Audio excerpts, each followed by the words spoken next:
बिस्मिल्लाहिर्रहमानिर्रहीम। अस्सलाम वालेकुम। Welcome back to my channel. आप सब कैसे हैं? आई होप आप लोग बिल्कुल ठीक होंगे। हम भी अल्हम्दुलिल्लाह से ठीक हैं। जज़ाकल्लाह खैर। आप लोगों ने कल इतने प्यारे प्यारे मैसेजेस किए नवीद के लिए।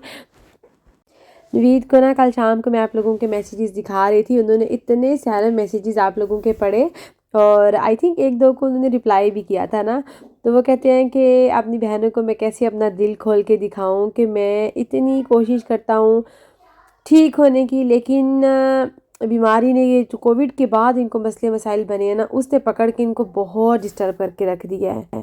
कौन नहीं चाहता कि वो हेल्दी लाइफस्टाइल जिए, कौन नहीं चाहता कि वो बीमारी जो है ना उसको भूल के जीना सीखे। हर इंसान चाहता है, लेकिन कभी कभी इंसान अपनी सेहत के हाथों ना मजबूर होकर रह जाता है।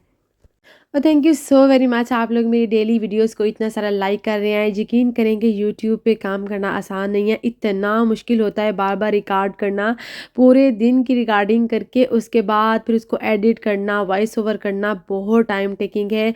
लेकिन देखें कि मैं चाहती हूँ कि मैं घर बैठ के अपनी फैमिली के लिए एक बहुत इनका सपोर्टिव हैंड बन जाऊँ अपनी फैमिली का, और उसके लिए आप सब लोग मुझे सपोर्ट कर रहे हैं, तो thank you so very much. काफ़ी ज़्यादा दफ़ा ना आप लोग जब फ़िक्र करते हैं तो ऑब्वियसली अपनी सजेशंस भी देते हैं। बड़े सारे लोगों ने कहा कि ट्रांसप्लांट के लिए आप पाकिस्तान क्यों नहीं जा रहे, पाकिस्तान से ट्रांसप्लांट क्यों नहीं करवा रहे। तो फ़र्स्ट ऑफ़ ऑल के पाकिस्तान में ट्रांसप्लांट का बड़ी दफ़ा हमने सोचा क्यों नहीं गए, क्योंकि हमारे पास पहले डोनर ही नहीं था। और आपको पता है पाकिस्तान में डोनर का मिलना बहुत ही एक मुश्किल काम है। अच्छे मैच के साथ एक हेल्दी डोनर का मिलना बहुत मुश्किल काम है। और पाकिस्तान में ना मैं कहती हूँ डॉक्टर, अच्छे डॉक्टर्स को ढूँढना चिराग लेके वो क्या कहते हैं, ढूँढने के बराबर है। और विदाउट डोनर तो ट्रांसप्लांट बहुत ही एक्सपेंसिव है, अगर अच्छे हॉस्पिटल से करवाया जाए तो बहुत ही ज़्यादा एक्सपेंसिव है। अभी हम लोग समझे 5-6 महीने से बहुत सोच रहे थे इस चीज़ को लेके, लेकिन अभी नवीद की जो हेल्थ कंडीशन है वो बहुत ही उनकी डाउन हुई हुई है। कोविड उनको हुए हुए भी दिसंबर में कोविड हुआ, और अभी देखें ये 3 महीने से भी ज़्यादा 4 महीने हो चुके हैं, लेकिन अभी तक उनके हेल्थ इश्यूज़ इतने ज़्यादा बढ़ गए हैं ना कि वो ठीक होने का नाम ही नहीं ले रहे। बल्कि अभी तो देखिए इतना माइल्ड सा कोविड हो रहा था लोगों को कि कुछ लोगों को सिम्टम्स इतने नॉर्मल सी थी, नताशा को भी हुआ, कई सारे लोगों को हुआ, जो with in days with in weeks जो है ना उसके सारे इफ़ेक्ट्स चले जाते हैं। लेकिन एक बंदा जिसकी इम्यूनिटी पहले ही बहुत डाउन होना, उसके लिए छोटी सी छोटी परेशानी को भी, बीमारी को भी बर्दाश्त करना बहुत मुश्किल हो जाता है। और फिर नवीद पे तो कोविड ने बड़ा सीवियर किस्म का अटैक दोबारा से किया था। अभी तो वो खुद घबरा के इतना परेशान हुए हुए थे, उन्होंने कहा बस मैं ना ट्रांसप्लांट करवा के डायलिसिस से जान छुड़वाना चाहता हूँ किसी भी तरीके, चाहे वो यहाँ से हो चाहे वो पाकिस्तान से हो। यहाँ यूरोप कंट्रीज़ में मैं कहती हूँ ट्रांसप्लांट किसी भी कंट्री में इतना आसान नहीं है, बहुत बहुत टाइम टेकिंग काम है, बहुत ही ज़्यादा। 3-3 4-4 साल तो कहीं भी नहीं गए।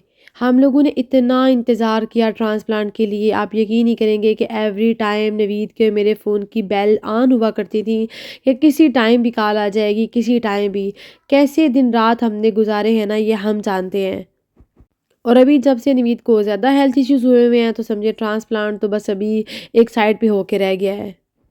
बहुत ही प्यारी मेरी एक सब्सक्राइबर हैं, उन्होंने मुझे कई दफ़ा कहा कि प्लीज़ आप पाकिस्तान आ जाएँ, उनके हस्बैंड का भी ट्रांसप्लांट हुआ है और माशाल्लाह से उनकी सिस्टर ने, उनकी बहन ने उनको गुर्दा दिया है। और वो कहती हैं कि मेरी फैमिली जस्ट 3 से 4 महीने उनके हस्बैंड के डायलिसिस हुए हैं। वो कहते हैं कि मेरी जो हस्बैंड हैं, उनके बहन भाइयों से देखा ही नहीं जाता था कि उनके भाई जो हैं वो इतनी तकलीफ़ में हैं। फटाफट सब बहन भाइयों ने जो है ना वो उनके टेस्ट करवाए अपने-अपने, फिर जिसका सबसे अच्छा मैच हुआ उसने वो किडनी दे दिया। अल्लाह ताला उनको भी सेहत दे और अल्लाह ताला करे नवीद भी जल्दी से ठीक हो जाए, इनका भी ट्रांसप्लांट हो जाए, आमीन।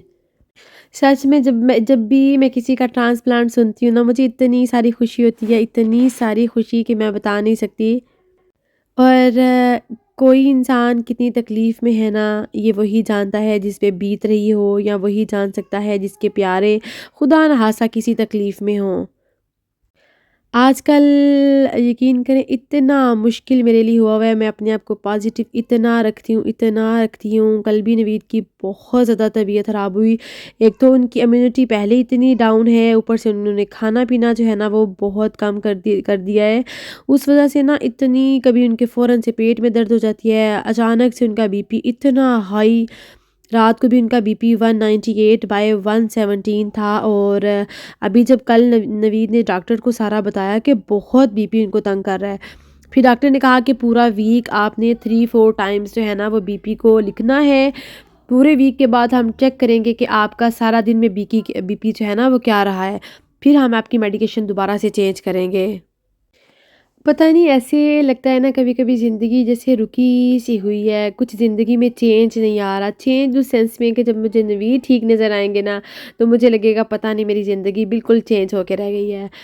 अपने आप को ना कभी बड़ा दिल मज़बूत करती हूँ, फिर मज़बूत करती हूँ अपने बच्चों के लिए, अपने हस्बैंड के लिए, और इंशाल्लाह अपनी हिम्मत कभी भी टूटने नहीं दूँगी इंशाल्लाह। मुझे अपनी फ़ैमिली के लिए, अपने बच्चों के लिए बहुत कुछ करना है। भागते-दौड़ते ज़िंदगी जो है ना पता नहीं कहाँ से कहाँ इंसान को ले जाती है। कल ना मैं नवीद को कह रही थी कि चलें उठे मेरे साथ, बच्चों को स्कूल छोड़ने एक साथ चलते हैं और फिर वहाँ से वॉक करते-करते ना पार्क से होके घर आते हैं। लेकिन नवीद कह रहे थे मेरी तो बिल्कुल भी हिम्मत नहीं हो रही, ज़रा भी जो है ना, चलें कुछ दिन के बाद धूप निकलेगी ना तो फिर मैं तुम्हारे साथ ज़रूर जाऊँगा। पिछले साल तक भी ना नवीद की तबीयत माशाल्लाह इतनी बेहतर थी, यकीन करें इतने वो एक्टिव रहने की कोशिश किया करते थे, बहुत हिम्मत करते थे। अभी वो क्या कहते हैं, जब जिस्म में ताकत ना हो ना तो इंसान कितनी कोई हिम्मत कर पाए। कल मैं जब क्लास लेके घर आई ना तो 11 बज चुके थे, तो मैंने सोचा अब जल्दी से क्या बनाऊँ, नवीद ने भी 12 बजे हॉस्पिटल से आना है, बच्चों ने भी आके खाना खाना है। तो मैंने क्या किया, फ़िश ना पड़ी हुई थी फ्रोज़न जो होती है, और वो मैंने नगेट्स टाइप ना, फ़िश के नगेट्स टाइप कर लें, वो मैंने फ़ोरनों में रख दी। साथ ना पड़ी हुई थी ज़ुकीनी, वो नवीद के लिए मैंने थोड़ी-सी पकने के लिए रख दी। थोड़ी-सी मैंने सोचा कि बच्चों के लिए ना ज़ुकीनी फ़िटर्स बनाती हूँ। ज़ुकीनी फ़िटर्स ना बच्चों को, मैं कहती हूँ जिनके बच्चे सब्ज़ी नहीं खाते ना, उनको खिलाने का एक बेस्ट तरीका है। ज़ुकीनी लेके मैंने इसको हल्की-हल्की, जहाँ से बस मुझे वो डार्ट्स नज़र आ रहे थे, मैंने वहाँ से जस्ट इसको पील आउट किया। उसके बाद मैंने यहाँ पे इसको ग्रेटर से ग्रेट कर लिया। फिर सब्ज़ प्याज़ मैं इसके अंदर जो है ना बारीक-बारीक चॉप करके वो भी डाल दूँगी। ज़ुकीनी को मैंने थोड़ा-सा साल्ट लगा के रख दिया था। इसने अच्छा-सा पानी छोड़ा तो अच्छे से मैंने इसको निचोड़ा। उसके बाद उसके अंदर डाले जी सब्ज़ प्याज़, ब्लैक पेपर पाउडर, थोड़ा-सा ओरिगानो, बेकिंग पाउडर मैंने इसमें डाला था तकरीबन 1 चुटकी भर, और उसके साथ ही मैंने इसमें ओरिगानो डाला, 2 मैंने डाले इसमें अंडे, और इसके साथ ही मैंने इसमें 3 चम्मच या 4 चम्मच भर के जो है वो मैदा डाला। उसके बाद इस मिक्सचर को ना बहुत ही हार्ड नहीं करना, बस इसको अच्छे से मैंने मिक्स कर लिया। और आप ना इसको चाहें तो आप एयर फ्राई भी कर सकती हैं, फ़ोरनों में भी बना सकते हैं, इवन आप तवे पे भी बना सकते हैं। तो मैंने देखिए आपके सामने रखे थोड़े से तवे पे बिल्कुल आँच हल्की रख करके ना मीडियम से लो आँच पे इसको पकाना है, ताकि अंदर से अच्छे से कुक हो जाएँ। उसके बाद ये जो फ़िश मैंने रखी हुई थी ना नीचे, उनकी साइड चेंज की, तो मैंने सोचा कि चलो जो बैटर बच गया है ना उसको मैं यहाँ रखती हूँ फ़ोरनों में बनने के लिए। साथ ही साथ ना मैं रोटियाँ बना लूँगी। टाइम बहुत थोड़ा था, मुझे 12 बजे तक 1 घंटे के अंदर खाना रेडी करके फिर बच्चों को स्कूल से लेने भी जाना था। तो बस देखें, ये ज़ुकीनी फ़िटर्स जो है ना, ये मैं कहती हूँ बच्चों को इतने पसंद आते हैं। साथ ही साथ ना मैंने क्या किया, जल्दी से मैंने धनिया पुदीने की चटनी भी सोचा बना लूँ, और कुछ कबाब कटलेट्स वगैरह हो ना तो उसके साथ धनिया पुदीने की चटनी तो ऑब्वियसली होनी ही चाहिए। सो केचप मायोनीज़ जो है ना, मेरी कोशिश ये होती है कि बच्चे कम से कम यूज़ करें, तो मैं क्या करती हूँ फ्रेश धनिया पुदीने की चटनी बना लेती हूँ। फ़िश हमारी रेडी हो चुकी थी, तो बस मैंने इसको निकाल के बस ऐसे ही मैंने दूसरे वाले ओवन में रख दिया, ताकि ये गर्म रहे बच्चों के आने तक। और साथ ही जो ज़ुकीनी फ़िटर्स थे ना, बस मैंने उनकी साइड चेंज करके दोबारा इसको रख दिया फ़ोरनों में। यहाँ पे बस मैं जल्दी-जल्दी से बना लूँगी रोटियाँ। यकीन करें जब टाइम थोड़ा होता है ना, तो मैं एक दफ़ा घड़ी को देख रही होती हूँ, एक दफ़ा मैं अपनी स्पीड चेक कर रही होती हूँ। और यहाँ पे आपको पता है 2-4 मिनट भी स्कूल से लेट हो जाओ ना बच्चों को पिक करने के लिए, तो स्कूल से फ़ौरन कॉल आ जाती है। या तो फिर वो बच्चों को कैंटीन में कहते हैं कि हम भेज देंगे। सो टाइम से ना बच्चों को पिक करना बहुत ही ज़रूरी होता है कि हम 1 मिनट भी लेट नहीं हो सकते। यहाँ पे बस मैंने थोड़ी-सी जो ज़ुकीनी थी ना, उसमें मैंने जस्ट एक छोटी-सी सब्ज़ मिर्च डाली, हल्का-सा साल्ट, 2 चम्मच ऑयल डाला, थोड़ी-सी ब्लैक पेपर डाल के ना मैंने नवीद के लिए पकने के रख दी थी। अपने ही पानी में वो अच्छे से गल गई तो बस मैं इसकी भुनाई कर लूँगी और ये हमारा सालन रेडी हो जाएगा। नवीद मुझे कह रहे थे मुझे कोई भी मसाले वाला सालन ना दो, पता नहीं मसाले वाला सालन देखता हूँ तो मुझे अजीब-सा ऐसे ना फ़ील होता है, बस कुछ दिन मुझे बिल्कुल सिंपल सा फूड दो। सो उनके लिए मैंने बिल्कुल सिंपल सी ज़ुकीनी बनाई। उसके बाद हम लोग घर आए ना तो ये हमारे नेबर्स में हैं, ये जो बूढ़े मियाँ बीवी रहते हैं फ्रेंच, और ये बाबा जी आए नताशा को बुलाने के लिए। उन्होंने कहा कि मेरी मिसेज़ को ना नताशा से बात करनी है, तो फिर नताशा और मैं गए उनके घर, और ये इतने अच्छे हमारे नेबर्स हैं ना, बहुत ही अच्छे। और इतना अरसा हो गया, ये ना इनकी वाइफ़ बेचारी बड़ी एक दफ़ा गिरी थी बाथरूम में, तब से बहुत ये बीमार हुई हुई हैं, बहुत ज़्यादा। वही नताशा कह रही थी कि आप हमें ना अब नज़र नहीं आ रही, तो वो कहती है मेरे बाजू में इतना पेन रहता है ना, और जब से मैं गिरी हूँ तो मैं बिल्कुल भी ना चलने फिरने के भी काबिल नहीं रही। सही बात है, सेहत है ना तो मैं कहती हूँ सब कुछ है, सेहत के साथ ही ज़िंदगी है। सेहत से बढ़ के ना कोई भी दौलत नहीं है। नताशा ने ना फिर उनको कहा कि जब भी आपको किसी भी चीज़ की ज़रूरत हो, मार्केट से आपने कुछ मँगवाना हो तो आप हमें बता सकती हैं, हम आपको ला के दे सकते हैं। तो वो इतनी सारी खुश हो रही थी ना, बहुत सारी।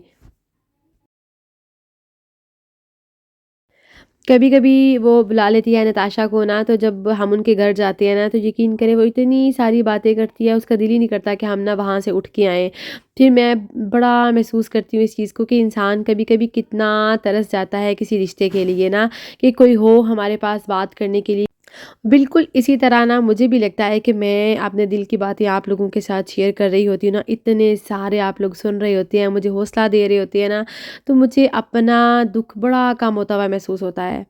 ख़ैर ये देखें जी, हमारे ज़ुकीनी फ़िटर्स भी बड़े मज़े के रेडी हो गए थे, और उसके बाद हमने खाना खाया, बस उसके बाद थोड़ा-सा रेस्ट किया, फिर ये आ गया शाम का टाइम। शाम को ना मैंने सोचा कि आज बनाती हूँ कीमा, उसके अंदर डालती हूँ शिमला मिर्ची और अच्छा-सा सालन बनाती हूँ।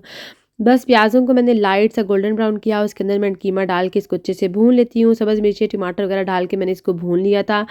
पानी डाल के पका भी लिया था। वीडियो शूट नहीं कर पाई क्योंकि उसके बाद मुझे ना कुरान की क्लास लेनी थी, मेरे पास टाइम नहीं था। किसी ने भी अपने बच्चों के लिए ऑनलाइन क्लासेस लेनी हो ना, तो आप मेरे से कॉन्टैक्ट कर सकती हैं मेरी इंस्टा आईडी पे। बस झटपट से ना मेरा शाम का खाना भी रेडी हो गया था, और बस ये था मेरा आज का छोटा-सा व्लॉग।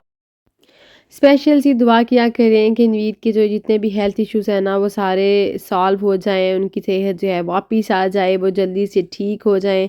उनको इस तरह से ना देखना कितना मेरे लिए परेशान कुन है, उनकी हेल्थ को डाउन होता हुआ देखना बहुत मुश्किल है। अल्लाह ताला जो है ना वो हर चीज़ पे कादिर है, उसके एक कुन कहने की देर है, हर चीज़ वापस आ जाती है, और इंशाअल्लाह उसने करम करना है। बस यहाँ पे मैं चाहूँगी आप सबसे इजाज़त, अपना और अपने प्यारों का रखिएगा बहुत सारा ख़याल। और आप लोग टैप टैप सेंड ऐप के बारे में पूछ रहे थे, जब भी आप अपने प्यारों को पैसे भेजें टैप टैप सेंड ऐप को ज़रूर यूज़ करें, मेरा नाम का कोड ज़रूर यूज़ करें जो है नताशा NATASHA। आप लोगों को मिलेंगे €10 $20 £20 का बैलेंस। और बस मैं चाहूँगी इजाज़त, अल्लाह हाफ़िज़, टेक केयर, फ़ी अमानिल्लाह।